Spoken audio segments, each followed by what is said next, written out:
Hello, everyone, and welcome to the experience. And we have one of my very most favoriteest guests in the whole wide world, Cynthia Sue Larson.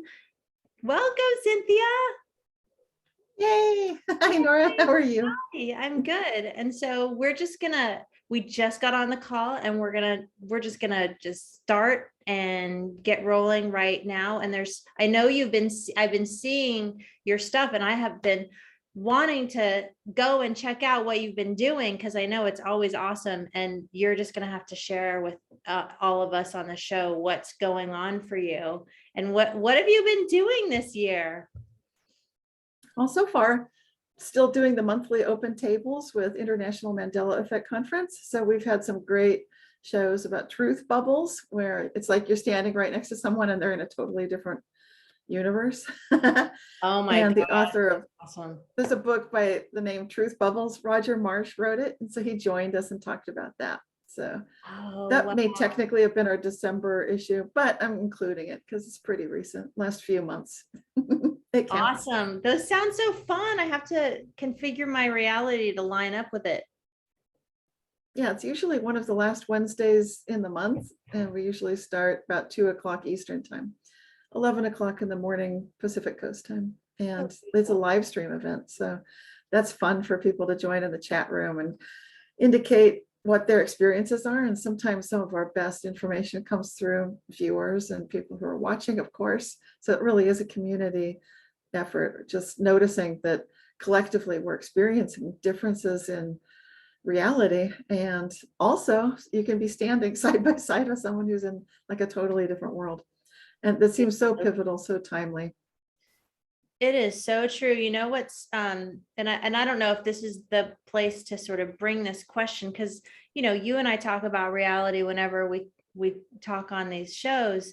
And I think about reality from the consciousness point of view. And I was listening to someone recently, and they were talking about how it's really important to have an agreed upon truth. And I was like, that's such an interesting take on it because I'm always talking about the perceptual reality. And yes, humans are living in a like every human being has their own truth bubble, right? Their own perceptual lens that they see reality, that their reality sort of galvanizes through. And then there's the broader picture that I wonder about, which is this reality that we're all collectively participating in is an agreed upon reality to the extent that that we have roads, that we have houses, that I have an address, that when I say my address is this, and then when I give it to you, you can come to that place and it would be where you would find me. So it's an interesting, I guess I'd only been thinking about the differences in people's realities.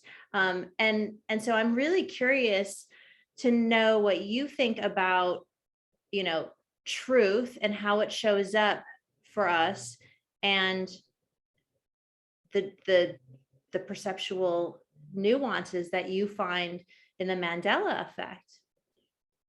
Yeah, those are great questions.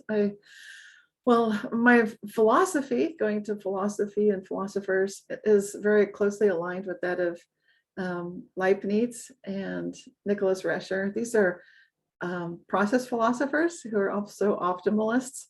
They would be aligned with how good can it get, that whole concept. And Leibniz was very much a proponent of the perennial philosophy, which introduces the concept of levels of consciousness. So if you think about all roads lead to God, creator, zero entropy, if you're an atheist, that's cool too. Basically, it's just that place where you're outside of time. There is no time, because time, there's no such thing as true time. And if you read the book by Carlo Rovelli about time, you'll start to understand that there's no way there can be one true time. And if there can't be one true time, then how can we have absolute truth?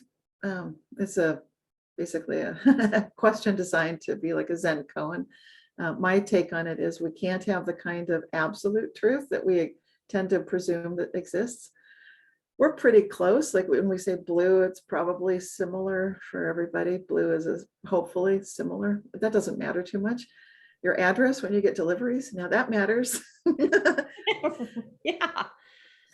But for someone like me, or maybe you, I don't know about you, but I've sometimes been able to track a package that's due to arrive, and I've received package delivered. For one shipment, I once received 4 emails concurrently from Federal Express, and 3 of them said, your package has been delivered. And I ran outside to check the porch and everywhere, and it's not there. And it was kind of a large package. Like, okay, it can't be hiding. But the 4th message is what I had faith in, the one that said, on the way. And I thought, I'm going to go with that one.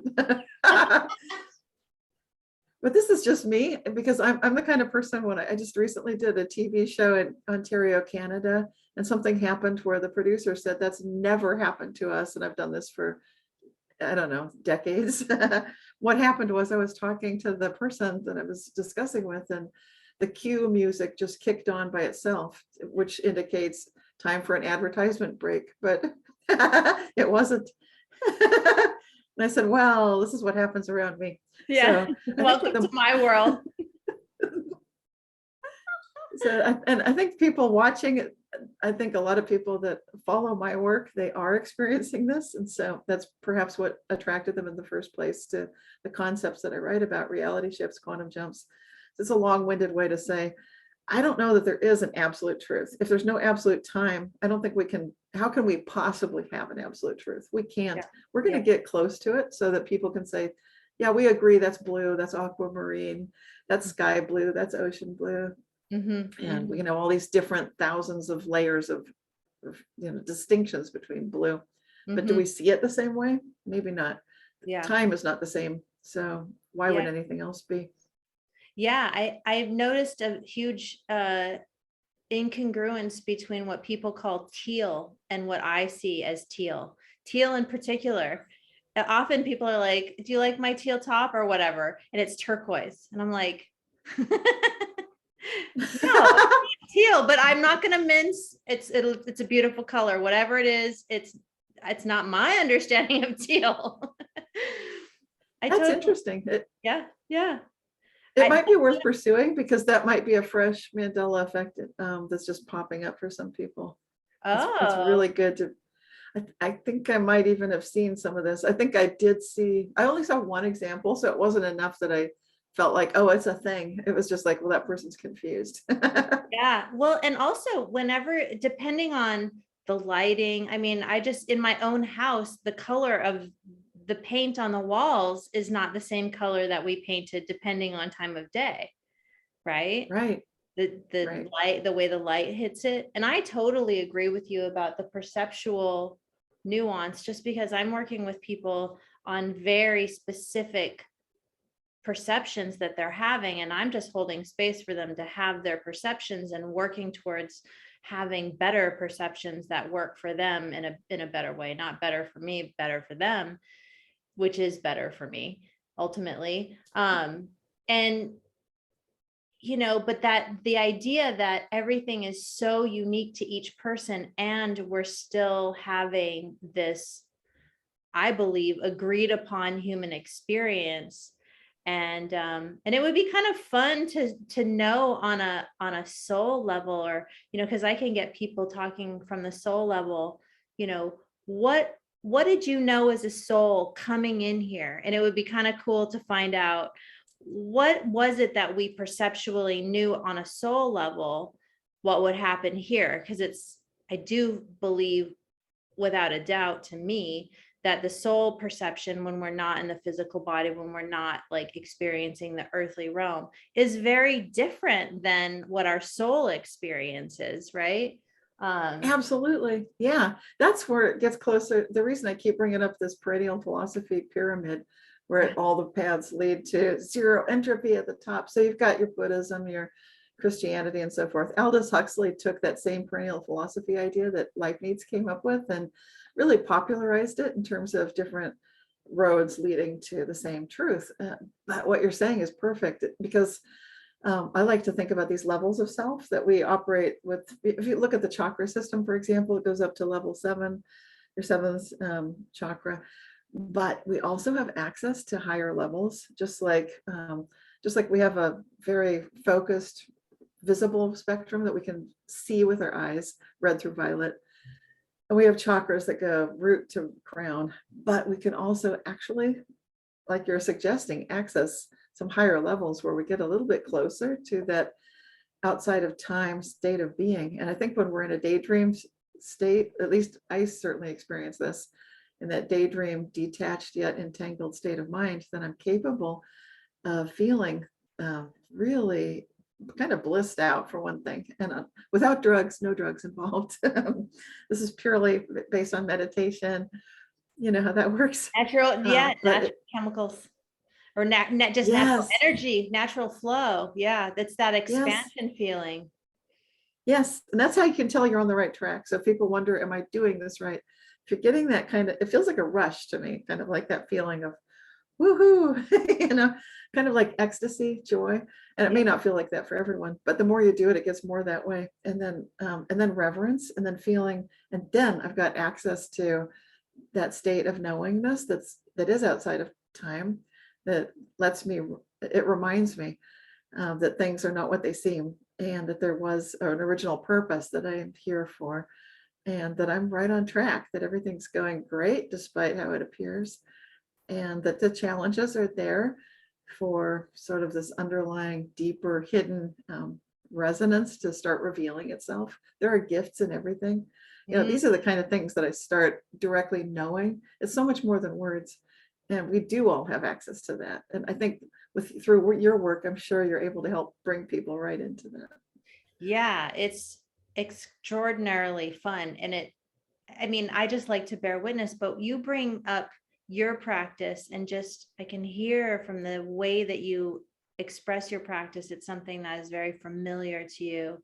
And I'd be curious to know more about what you're tapping into in terms of that knowing. I mean, if you want to share, it is personal. Oh, yes, But sure. I'd love to get your perspective, because I think, I'm sure a lot of people, I mean, right now is it's February 28th, 2022. And this might be an interesting Mandela effect sort of thing to be stating, right?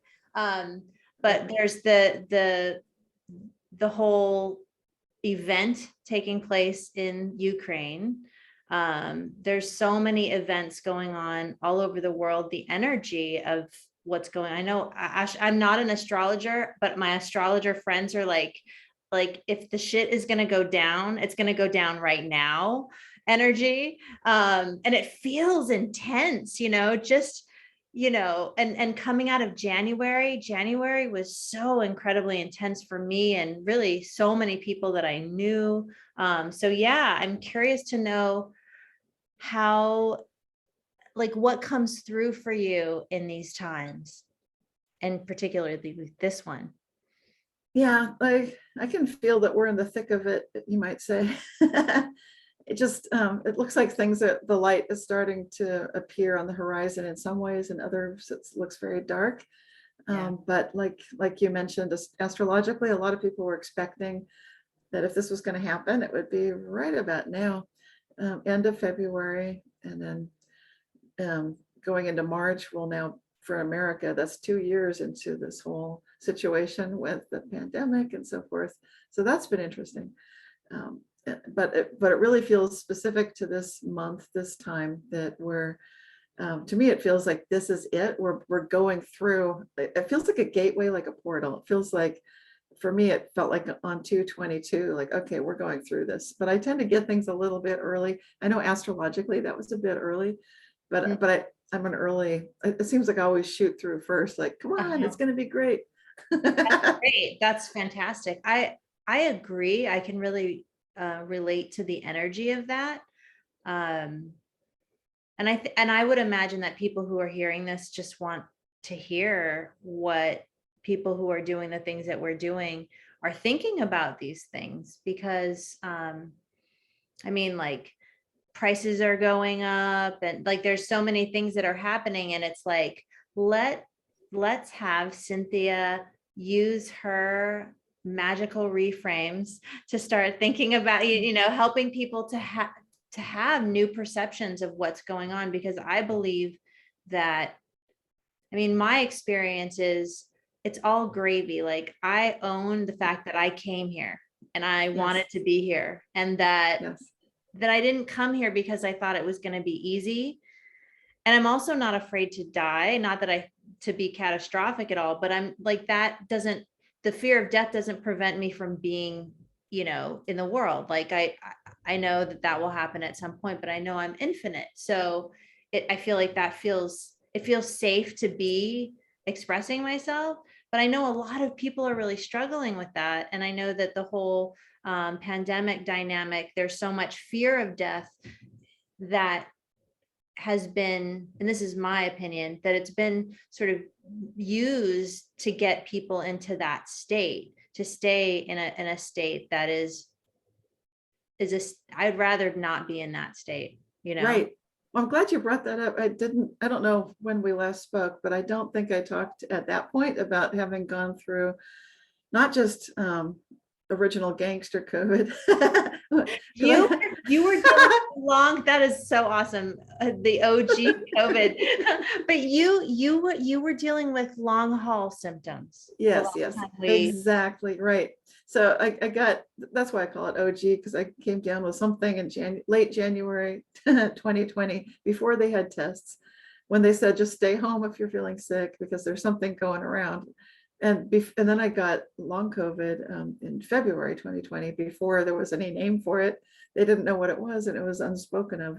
So I'm having inexplicable symptoms that just start morphing and growing until there are more than 200 of them. And that's typical for the experiencer.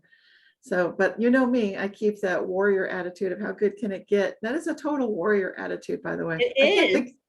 I love it. Yeah, I love that you put that with warrior. I love it. Yeah, how good can it get? So there's a ferocity to it that's in that gentle, sublime state of acceptance and neutrality.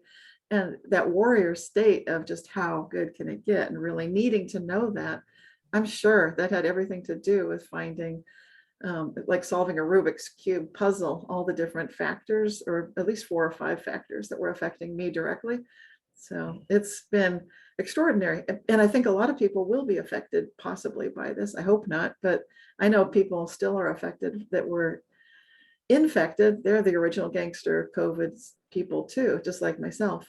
And sometimes if they were following advice from medical practitioners about how to treat the symptoms, then they've gotten worse.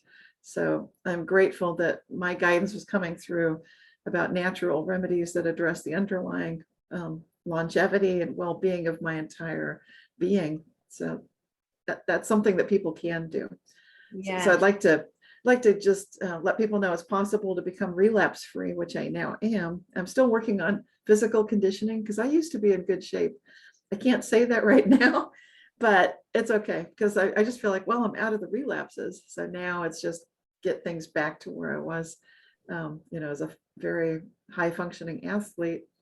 So that it just takes patience. But the reason I'm mentioning all this is when you said fear of death, because one of the biggest teachings from long COVID is that it's dealing with stress, basically, and learning to just turn off that autonomic nervous system fight or flight reaction and get more into that, vagal calm that people talk about, which has to do with feeling relaxed so you can rest and digest, as they say, and restoring that ability required for me to be able to, I had to say just no to all stress, regardless what it was, even if it was supposed to be something I was supposed to be worried about or getting worked up about. Not an option for the long hauler. I would really recommend anybody who's going through recovery from that, just say no to stress. And then you start recognizing it is an option. We don't have to allow stress to run our lives. Because I knew that if I stressed, I would actually have a heart attack or a stroke and die. I could feel it. So it was very present. It was like super, super clear. Like, okay, got the message. What did that feel like in your body? Sorry, I'm not crying, but my eyes well up sometimes when there's just important information. Yes. And when you're feeling, because I got 2 jabs, and after the second one, I had really bad nerve pain in my feet, and I started having I've had heart palpitations energetically, like when I'm moving through energetic stuff. But then there's a different feeling to it. And then I also can now, in meditation, I can hear my carotid arteries. I never could hear my pulse, and it sounds like e e e, and I remember like first hearing that, and I was like, where is that coming from? And I'm like, oh, it's coming from me. And I've had my carotids checked out, but yeah, so I'm curious what it felt like, the felt sensation of knowing that if you stress out, you're going to have a heart attack or you're going to have a stroke. Yeah.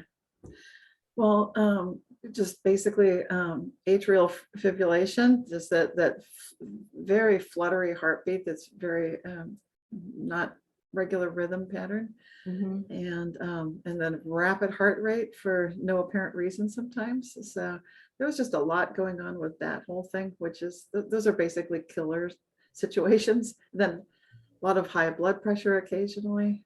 So the spike protein can activate all of that. So some people are getting long COVID just from having the vaccine. That is possible. Yeah. I mean, that makes sense. It's, I do know people who have all kinds of, symptoms, heart related. Right. And I think you can have that from COVID and also from the vaccine. And I guess for me, when I'm experiencing a sensation that feels like unwellness in action, Yes. like, I just get really still and listen. Yes. And I think the goal, it's not always possible to move that worry and just be present in the moment. And so when I don't know, I've never had an inexplicable racing heart. What is that like? Well, it's scary when combined with these dozens of other symptoms like loss of balance and feeling like and then muscles and joints collapsing simultaneously with loss of balance. Oh no, I didn't know that was happening. Oh my goodness. Yeah, blurred vision, loss of memory, feeling like an Alzheimer's person in your own home. So I'm still getting things back together in my home that obviously weren't cared for properly for a couple of years. And it's a hard thing, unless someone's experienced this, it really is difficult to even explain what it feels like to go through this, because the symptoms, I'm not kidding about 200 symptoms. It really is that many, but it's too many to bring to a doctor. Right. You can imagine the doctor's feeling like what do I do with this? You just give me like 2 or 3 symptoms, and the person's like, no, but I've really I just want to cover the 30 or 40 main ones. And the doctor's like, no. Wow. I mean, it's got to be overwhelming. I mean, the word that comes to mind is grief, loss. Like when we have a loss of familiarity in our experience, we humans have patterns that we familiarize ourselves with. And when there's a huge disruption, no matter how big or how small, it can really throw us off. And then when we have something to that degree, and and a healthy body all of a sudden turning into a body that is like a stranger. Right. I love the way you were saying that you get quiet and you observe when these things seem to go wrong. And I was doing a lot of that too. Like I took a hot bath and then I couldn't stand up afterwards. Could not stand up. I thought, well, can I sort of pour myself over the bathtub and onto the floor? Yeah. Then can I crawl to bed? Yeah. And then no way to explain to anyone what's going on. I'll just fall asleep. Yeah.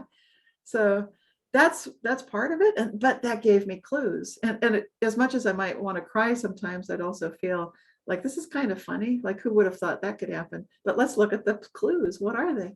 Okay, hot bath, can't stand up. That's interesting. So when I finally found my way out of this puzzle, like what is it, what are the puzzle pieces here? Then I was looking at things like mast cell activation syndrome, which is linked to things like arthritis, asthma, which and allergies, which I did have, and and also tremors. So I was getting tremors, I was getting arthritis, and I'm not that old, but I was feeling like I'd aged 3 decades overnight. But the I heat read situation, that newsletter where you were talking about that. yeah, Oh, yeah, it's really something. But to be able to observe it, thanks to my meditative practice and so forth, is very helpful because then I was able to basically document the clues for myself. And there wasn't really anyone to talk to because most people were going to their doctors and with a list of symptoms. And that's one approach. I was looking for fundamentally what's going on. And that's when I started noticing, okay, I exercised a lot. So I've got a whole niacin pattern going on. So take niacin. I've got the allergies and arthritis. Well, I developed arthritis, but now the arthritis is gone, thank goodness, but allergies and asthma. So that indicates mast cell activation syndrome, or take antihistamine diet into consideration, antihistamine substance supplements and so forth. And then the third thing was the viral debris theory, which had to do with stress, exertion, and heat. Just basically minimize those for 90 days to give the non-classical monocyte white blood cells a chance to find debris, consume debris, get activated, and then just calm down. You need to wait like a longer than 30-day period for them to go through that whole cycle. So, wow. Oh my yeah, gosh. So heat, like, that's a real tricky one for me because it's wintertime here, I know. and I love how, like, the hotter the better the bath, right? Yeah. Like scorch me. Well, this is if you have that situation with the white blood cells and you feel like you're getting like you just can't quite get out of this weird state of funky feeling, like you've got some aspect of long COVID.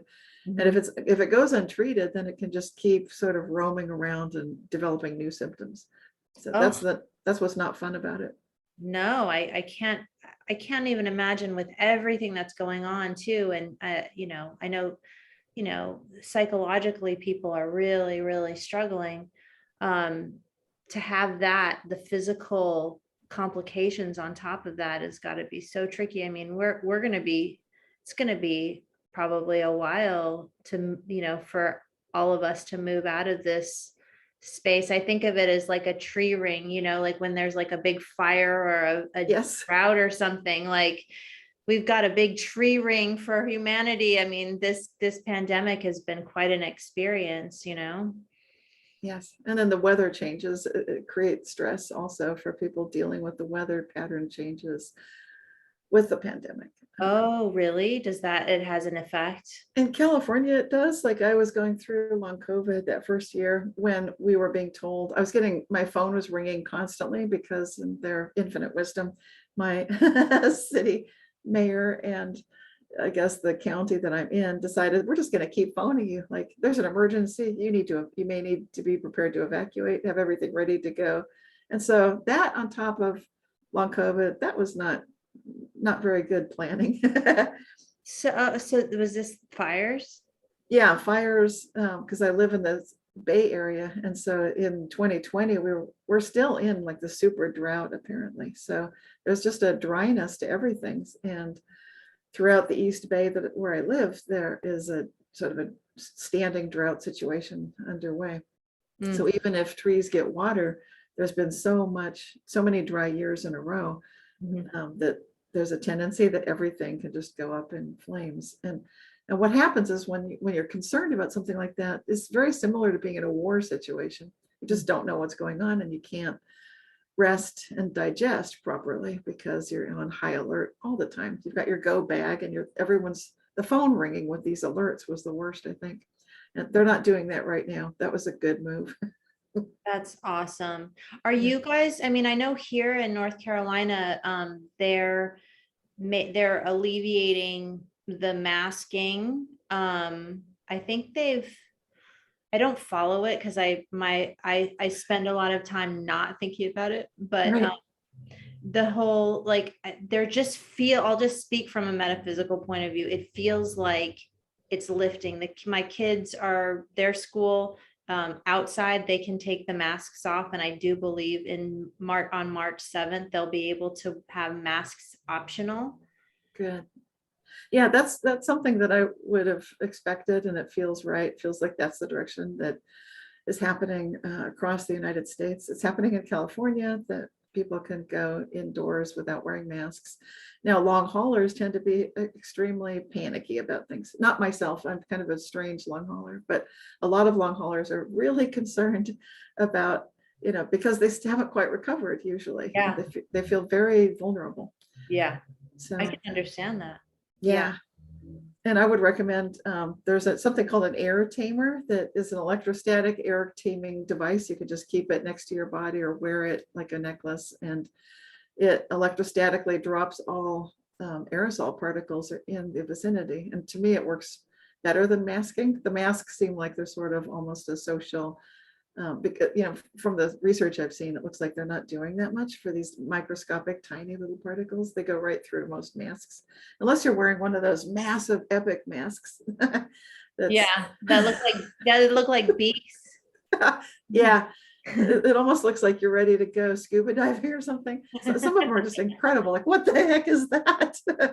Okay, something like that, an N100 or something. There you go. But the N95s even have problems, and they'll still allow these particles in. And but if you wear the air tamer, it never resonated for me. And I don't mean to be conspiratorial. I'm so devoted to my own guidance that I just, and it's been that way long enough where I know people are going to disagree with me, and just like I wasn't, it's just, and I think it's interesting that, I've never heard of this air tamer, and that just sounds so dang cool. I mean, that sounds like Star Trek stuff. Yeah. Well, it's useful if you've got allergies and asthma like I do. So I already had that, and I've been working with kids, and so I'd wear it when I was around kids who are sneezing and coughing. So it just helps to prevent a lot of airborne infections. So, oh, I'm so excited to know about this. I have an allergic kid, and we've got 2 cats and a dog, and that doesn't help. Right. So you can just, even if the kid doesn't want to wear it, just set it next to their bed when they're sleeping. They'll have a whole night of excellent breathing, and it's worth it. It's really good for that. What, are you wearing it right now? Not right now. It's like I'm in my, bulky? I don't have one right next to you. No, it's very small. It just looks like it looks like a necklace, like you're wearing a pendant. You can get it in a nice black color, and it just plugs in with a USB charger. Really cool. Oh yeah, that is really cool. Oh, he's gonna love that. The other super cool thing is the Himalayan salt inhaler. So, and it's just like, it's like a salt shaker, but you just breathe through it. Each person would get their own. You get one, you're set for life. It's like $15, and it's ceramic with Himalayan salt in it. What it's useful for is if you're going, I didn't breathe with it before this show because my allergies aren't bothering me, but if they were, then I would just breathe for like a few seconds through the salt inhaler, and then I'm fine to talk for like an hour or two. No coughing, no sneezing, and it completely silences coughs better than cough drops. Oh my gosh. I have people I can buy this for gifts for. It's super cool. And then if you do catch a cold and you use it, it just feels like it instantly clears the passages to your lungs, and it helps your lungs detox. So if they're dealing with stuff, it just helps them clean it out. It's so good. Can't say enough good things. Yeah, I'm gonna get some. Awesome. Well, so enough about the pandemic. Yeah. I'm trying. You just put out a newsletter that I haven't had a chance to read. What was in this newsletter? Because it caught my eye, and I had plans to read it before we started, but time jumped for me. Well, that one's about being in love. It's about Valentine's. So that was the February. Yeah. That's why I'm interested. Anything about love, I'm interested. Yeah, it's just, I was reminiscing about when I was a kid and we would give Valentine's to all the kids in class. I loved it. I didn't feel like I actually did read that. That was so sweet. Yes, Yeah, sorry. and I know some people feel jaded even as kids, which is so weird to me. They're kind of like, oh, it's everyone gets one. Yeah, but you're able to share this. I think you get out of it what you put into it, and I would put a lot into it and feel like this is really wonderful because I could, it was that experience. Like this is what it feels like for me being in heaven, and I felt like this is one of those moments. Like finally, we're doing something that matches like what it feels like when we're between I lives. know this feeling. Yeah, it's like, Yay. thank God, finally we're doing something right. And it's actually sanctioned by society. How often does this happen? Yeah, a good and the word love, and it's not a negative. It's Yes, love. Oh, yeah. So I can imagine you as a little girl just being super into it. I Did was you really grow up in shy. the area too? Oh, Sacramento area, Sacramento, Okay. California. Yes, Yeah, you're totally California girl. yeah. Lived in Europe briefly for 9 months, but that was back in the 90s. Where in Europe? I lived in Lausanne, Switzerland. So I got a chance to be like a stay-at-home mom just with a baby that I was carrying around, and I didn't have a car, so I'd take the train downtown. And everything, if you live in Switzerland, it's really easy. You don't need a car. Even if you decide to go on a vacation for the weekend, you take the train. Like all the cool places are accessible by train. It's very different than America. Yeah, I mean, it sounds like picturesque and beautiful and amazing. It was so beautiful because there's a huge lake. It's Lake Geneva is right there. And so you can I was able to walk down there and enjoy the park and, to spend every afternoon there. Just really beautiful. Wow. Lots of beautiful parks. And I mean, in the winter it gets cold, but I wasn't there in the winter. I just came in the spring and left before it started snowing again. Wow. And Super nice. I can't even, that would be, it just sounds like such a lovely way to be with a baby. Yeah. Well, I felt a little isolated because my French was sort of lacking completely. But Terrible fortunately, languages. yeah, I had some German. I'd taken a couple of years of German, and fortunately, a lot of people did speak English. And I was finally, after 9 months, developing an ear to hear French because the words blur together. But after 9 months, I could start separating out the words to the point that people could tell I could understand, like strangers, and that they would just go, "Brrr," and Wow. I I mean, could kind of get it.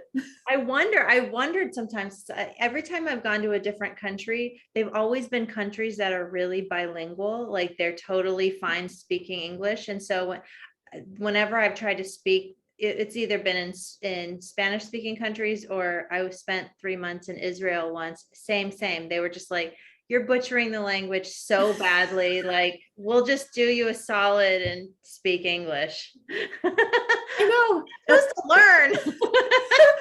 God, I thought I was the only one butchering the language. People would ask, how old is your baby? And I'd try to say it in French, and then they would repeat it slowly and say what I thought I just said. Oh, back to me. I'm like, oh, brother, this must be worse than I thought. Takes courage. I mean, I always marvel at people who are just like, speaking English as a second language, and they're, like professors and stuff, people who are just Yes. living their life, doing their work totally in English, and that's not their native language, or they know like a bazillion languages. But the So thing about language that's so cool, it does help shape the way we think about the world. Getting back to that original topic of subjective reality, and it does help you start seeing the world differently. So there's a huge advantage in learning languages. totally. And for neuroplasticity too, just being nimble in the mind, having, your brain just grows exponentially when you do new things. I have a Yeah. fun story about language. I once had a client who um, was living in Europe, and she had this weird experience. I'm trying to remember what country, and it's probably for the best anyway. I'll just say different countries because I don't want to, I haven't asked her if I could talk about this. But in general, she was moving to another country and she had to speak that language. And she had been there before, and there was this really strong resistance. And whenever she tried to learn it, she just couldn't, like, it wouldn't come in, and they were moving back to this country after being away. And she wanted to know if there was something hypnotically that could be done. And she went into a past life where she had been scolded by a really mean teacher teaching this language. And we healed it, and she was able to learn the language and love it again. Oh, that's awesome. Yeah. Love it. Go ahead. Go ahead.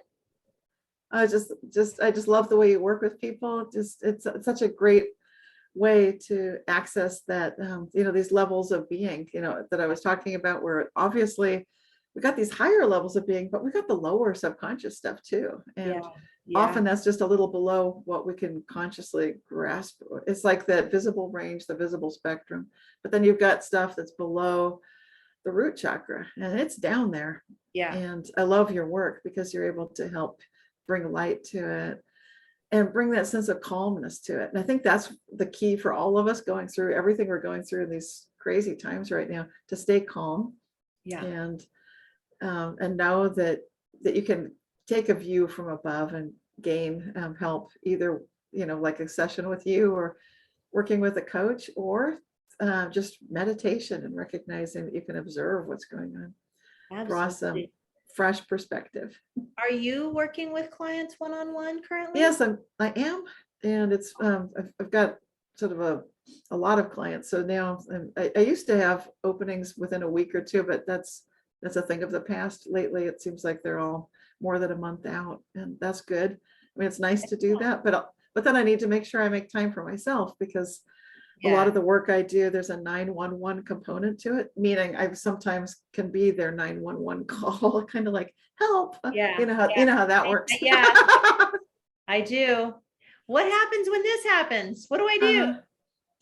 So then as a practitioner, it's important to take that time off, especially if we're not going anywhere. Like all these last couple of years, we haven't had vacations per se, not the usual kind. So and then for me, dealing with long COVID, I could keep doing what I was doing. That's the amazing thing to me, that no matter what I was going through, even though I felt like I'm going through Alzheimer's and my mind is getting screwed up, you know what? When you're working with your levels of high self, it doesn't matter. Yeah. And so I was easily able to continue doing that. That was a wonderful way to get through it, like just to stay moving.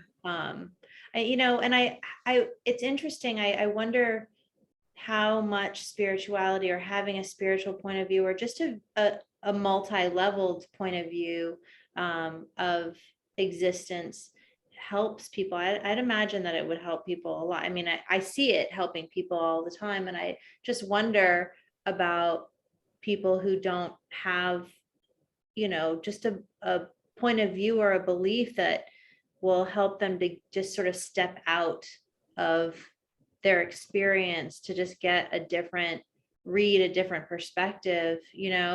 I wouldn't be able to do it. I rely so much on that for my own sanity and my own life, just living life, Absolutely. Yeah, I do too. And obviously it was really brought home to me quite clearly during that whole time I had active long COVID, like a year and a half of that, a year and a half of still keeping the clients, keeping the workload that I was doing, publishing my newsletter, updating my website, because I do that myself. And when you're dealing with, basically, it feels like Alzheimer's, and they've looked at the brain scans and they've said, it's the same, Wow. And at the time I knew it, but I just kept sort of handing everything up a level, kind of like, okay, I don't know what I'm doing. So kind of prompt me and keep me on schedule and show me what I'm doing, because I don't know.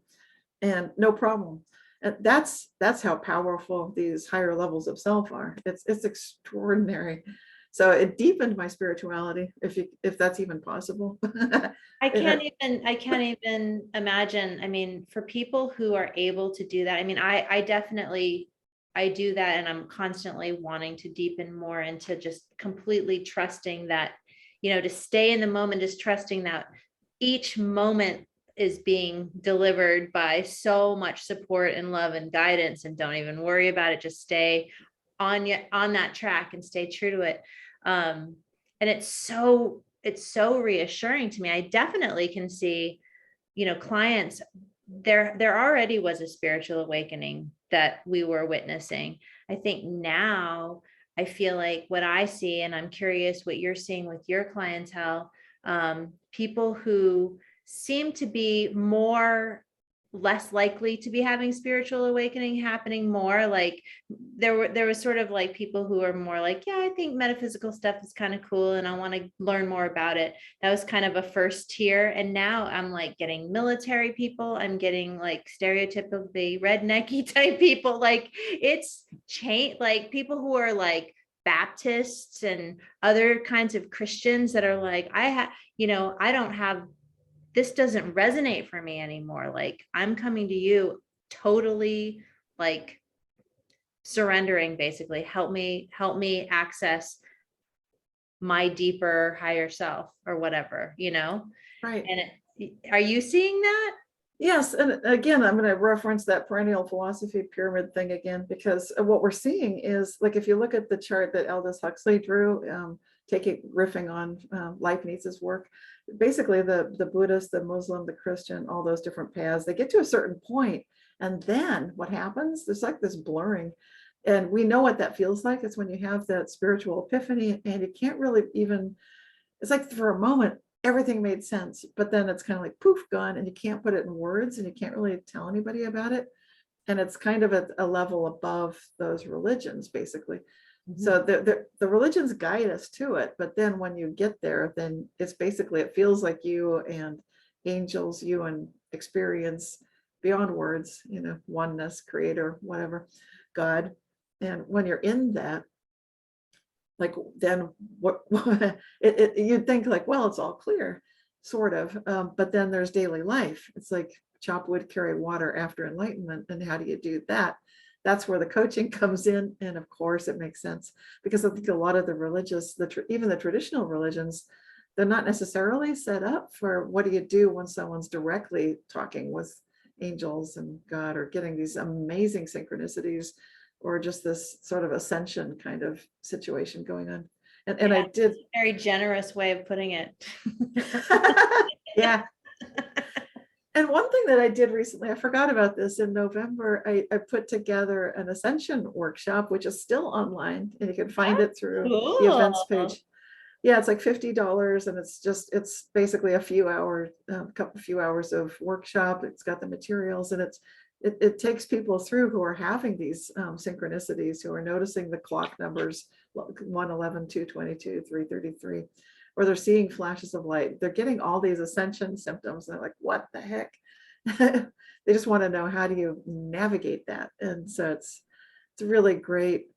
It's designed for people at all levels. So from the people like the folks who are like, I've never had a spiritual experience in my life, to the ones who are like, I've been into metaphysics and crystals for decades. So it's for everybody. Wow, I'd be so curious to watch it. I mean, not only to learn from your offering, but to see how you contextualize it, because that's always an interesting thing, is delivering it to people, primarily people who have never had a spiritual experience. And I mean, there have been people who've come in and I'm guiding them to tune into their breathing, and they're just like, tune into my breathing. Right. How do I do that? Like, they've never done a yoga class. Into your chest and notice the rise and fall of your breath. Like, yeah, I have no idea what you mean. And it's an interesting thing to figure out. Okay, go ahead and put your hand on your chest. Do you feel your hand moving? Yeah, it's moving. Okay, great. What does it feel like inside your chest when you do that? Oh, and then it's sort of, like it's like a muscle that has never ever been worked out. It's or like when you work out with a trainer and they work you out and then you feel muscles that you didn't know you had. Right. People are having these experiences of, this is an awareness that I didn't have. And so here it is. And it can be more profound when there's an openness to it. But then there's also the intellect wants to drive, it wants to make sense of everything and tell the story. But the story is this, wait. Yeah. And the other thing about that I think is super important that I include in the Ascension workshop material is this idea of the drama triangle, where it's the intellect again that can guide us into feeling like, okay, you're a victim because you're feeling sorry for yourself and these sad things happened and there's grief and yada, yada, yada. Okay, I get it. But as you know, with the drama triangle, it starts with the victim role. It usually leads, and it's a whole unmerry merry-go-round where it goes through. Merry-go-round.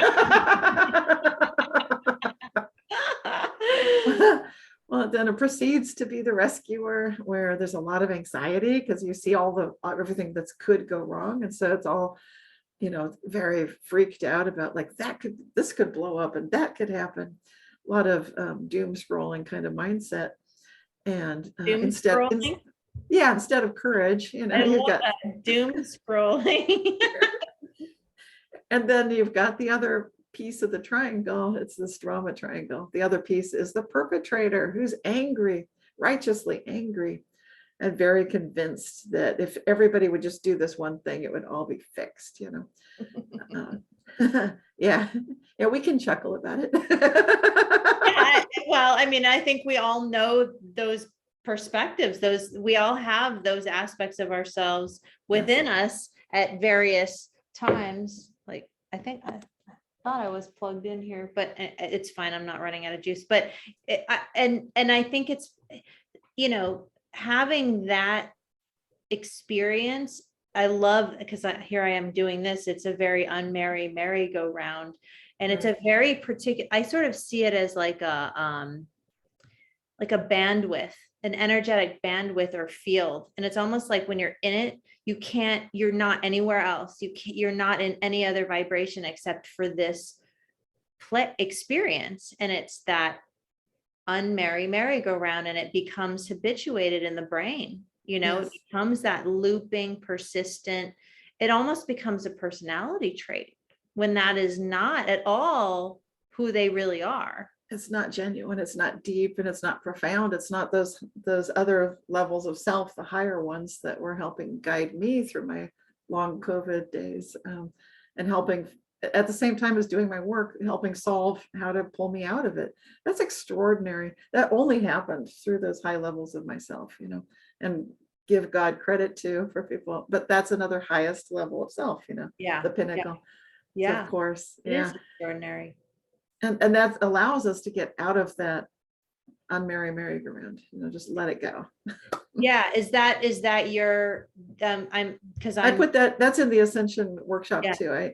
I touch on that, and some of the great sources on that come from Lynn Forrest's work, and she's got the victim triangle, beyond the victim triangle, I think is her book. Yeah. It's quite good. And it's good for people who are into law of attraction kind of stuff, because she works with that mindset. That's what I love about her work. It was like, yes, she gets the energy of it. So super cool.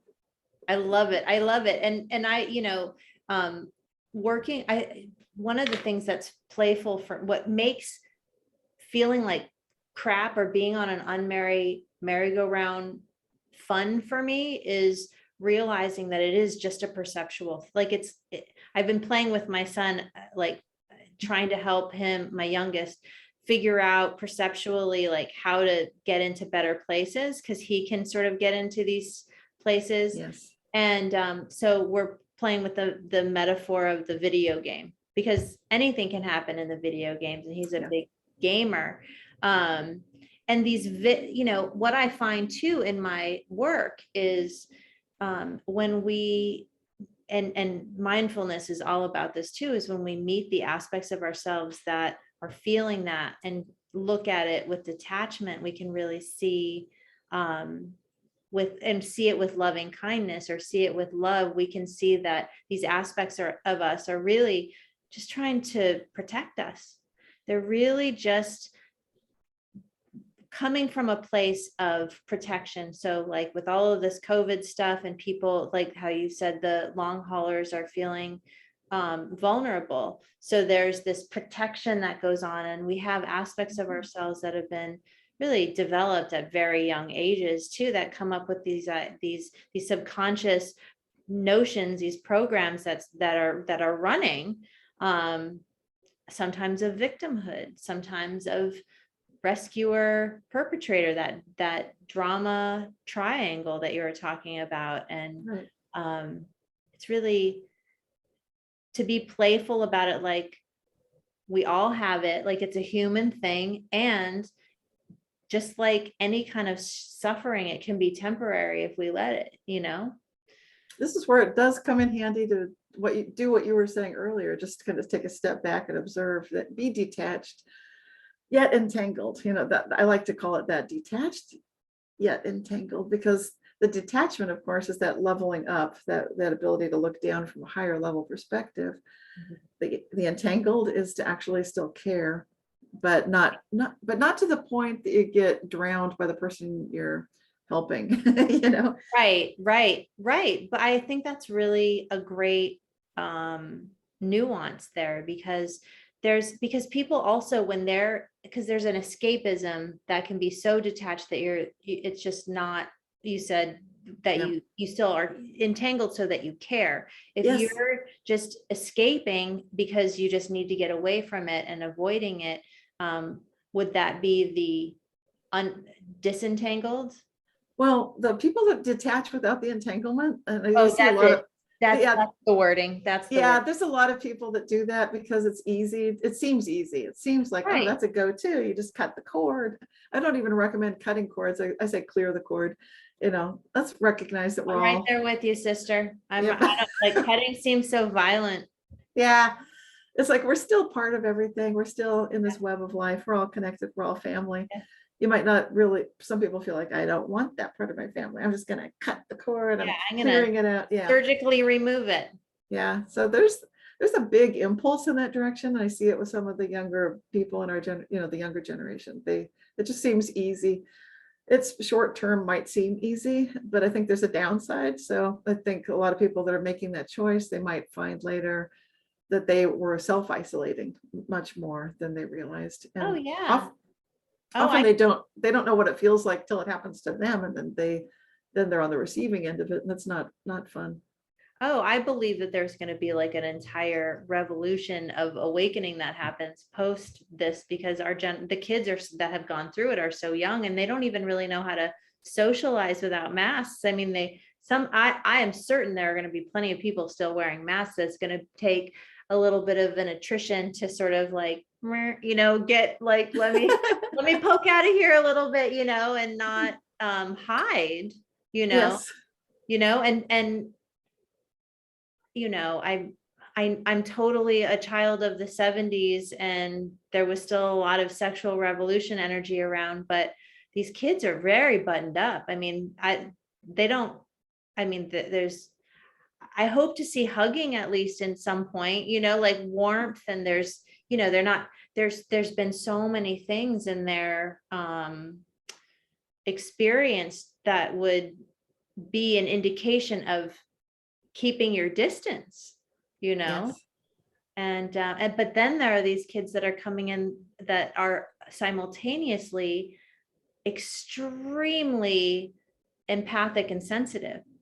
Yes. That's got to be an interesting sort of juxtaposition to have those qualities, And like, some of the most empathic ones feel too sensitive, and that's why it's a reflex for them to just feel like, okay, this situation's difficult, so I'll cut it off. And yeah.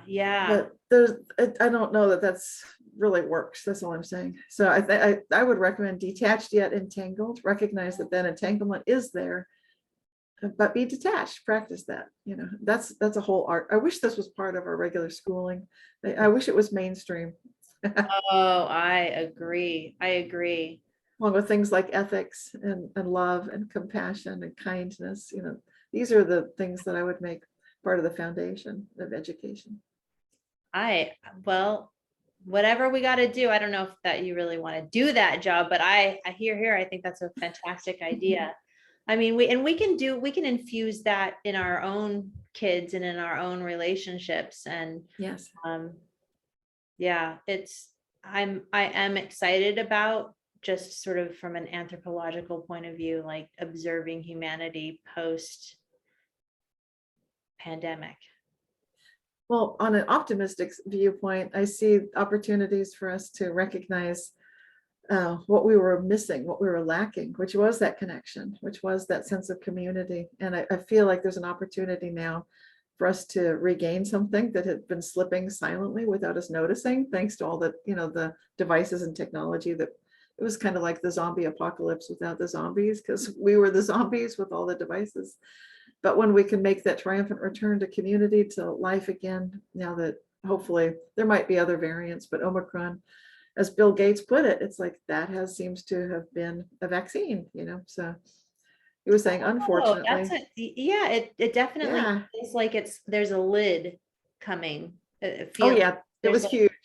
yeah, yeah. So it's educated all of our immune systems about the spike protein and how to deal with all the variants. Fantastic. So, and as Bill Gates was saying, that's not just T cell immunity, it's B cell immunity. So it's like the best possible vaccine that just rolled right through the world, Omicron. And that's fantastic. So I it think means I that must have had that. I think I must have. I mean, it felt like a cold, but that's what it's going to feel like for most yeah, people. yeah. Yeah. And yeah. So that's good. Yeah, that is good. I'm what so T cell and B cell? I don't understand that. I know I understand T cell, but B cell? Well, the immune system is kind of complicated and it has lots of components. Like when I'm working with the addressing recovering from long COVID, the gut is huge in Oh yeah. terms of how to work with that. And T cells are that when we look at the, sometimes if you take a test to see did someone have COVID, they're looking at the short-lived symptoms, the antibodies. But the T cells are the best way to do that kind of a test to see if anyone has ever had COVID. Then you want to look at the T cells because they've been there for like I'm sure that my T cells are still aware of what COVID is, even though I Right. haven't been recently exposed to anything apparently, not that I know of. But Mhm. then you can do a test with the T cells or the B cells and see like, this person did have COVID before. Mhm. And that the fact that we have to do those kind of tests now instead of the antibody tests indicates that we really have kind of, in a sense, vaccinated the populace. You Mm. don't usually think of catching a virus as vaccination. That's Bill Gates's words. I'm just quoting him. Yeah, yeah.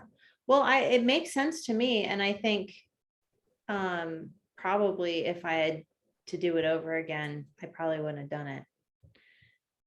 But my guidance told me that it was interesting. My colleague and I were like, it just doesn't feel right, doesn't feel right. And in the same week, we both dropped into like, okay, this week you can have it. And it was I'm like, I feel like I'm gonna get the vaccine this week. And she's like, me too. And she didn't have any issues. I definitely did. I also got shingles immediately. I had a type of variant, a herpes variant on my neck from college. I don't need to go into how I got that. I'll just say it was in college. And Yeah.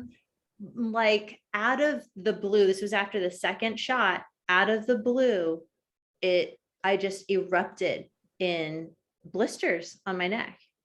Yeah. And it was the weirdest thing because I've heard it related to I don't get cold sores, but my husband does. Like people will say it tingles.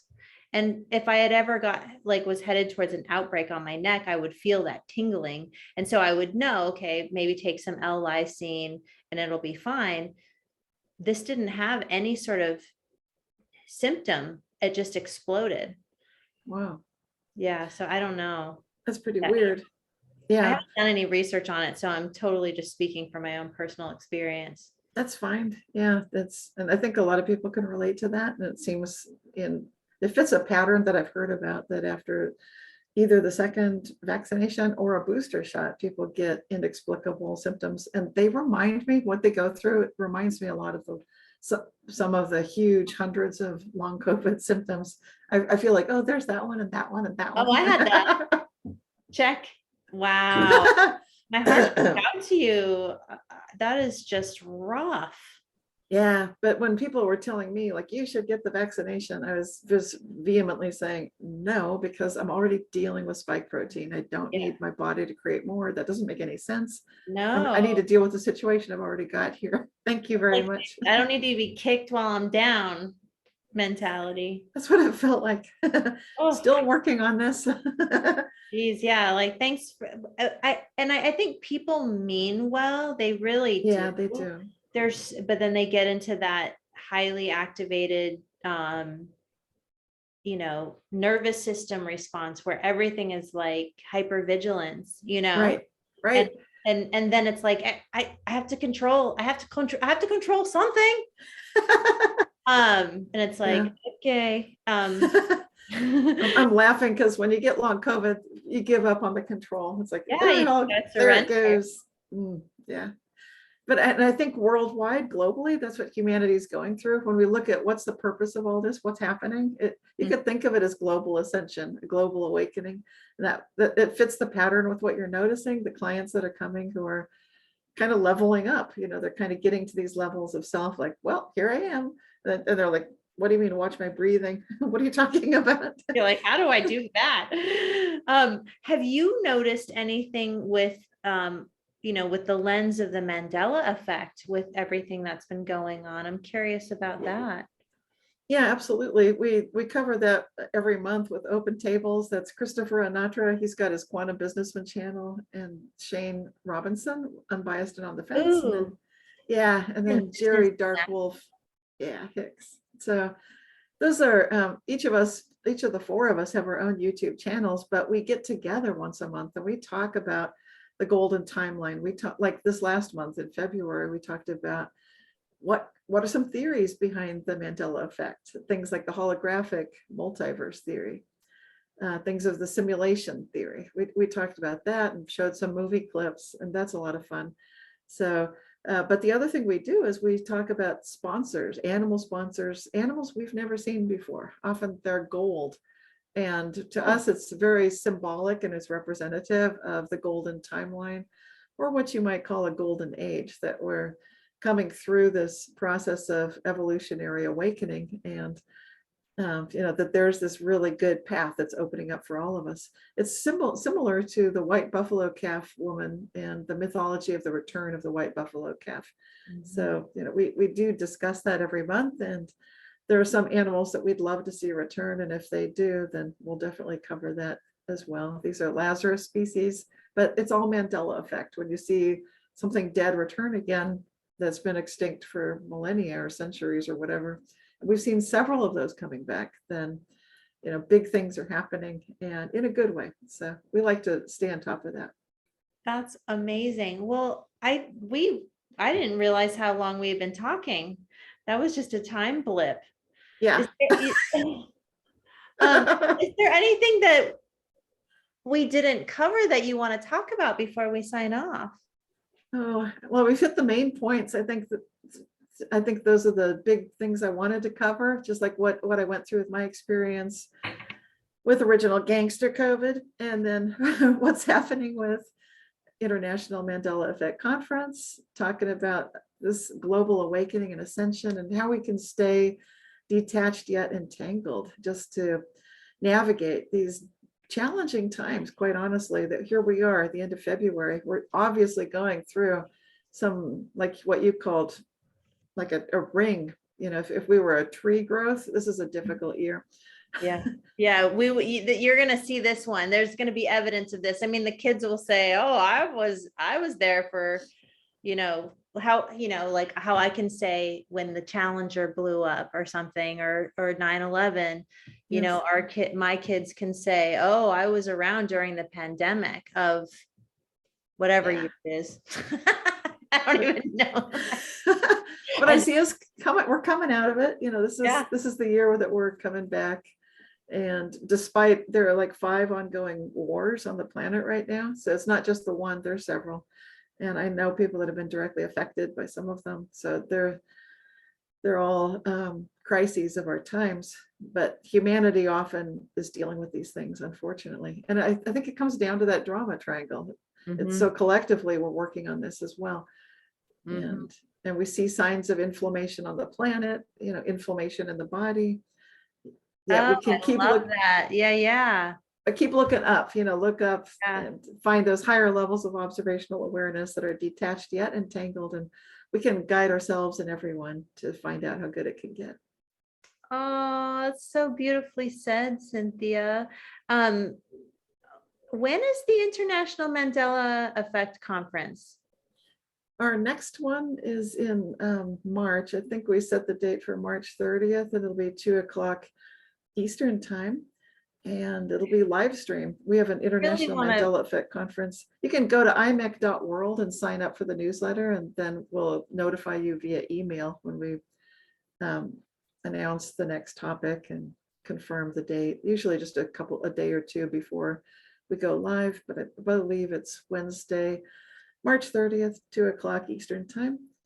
And we'll be talking about, this will be an interesting one because we were planning to discuss sort of this whole quantum immortality concept, and also the way that sometimes people may be gone, but they're like very present in our lives. So. Oh, I love that. I love that. I really need to prioritize this because you guys are talking about stuff that I'm really needing to have comrades in, because I'm thinking about all of this stuff too. Awesome. Well, I'll post that on the description Thank you. of the video, and also I'll put all of your information so that people can reach you, because you're amazing and awesome, and I love you. Oh, I love you too. Yeah. It's so good to see you again. It feels like forever. I don't know when we last talked. I don't either. It's just time is so weird. So weird. But please, people, if you have questions for Cynthia, please comment. I can get them to her if she's, I don't expect you to be paying attention to questions on my YouTube channel, but please share. Like, this is an opportunity to get answers from someone who really has a perspective that I believe no one else has. You just so elegantly blend and fold together really complex scientific concepts with the mystical, and thank you. That is just gold in my book. Yeah, it feels like gold to me too. It's like we're finding the golden timeline together. Woohoo! Awesome. Well, thank you so much for sharing your time with me, and I'm sending you love and continued healing. Yep. And until the next time, thank you. And we'll just sign off, and everyone feel free to share and subscribe this lovely conversation. All right. Until next time. Bye.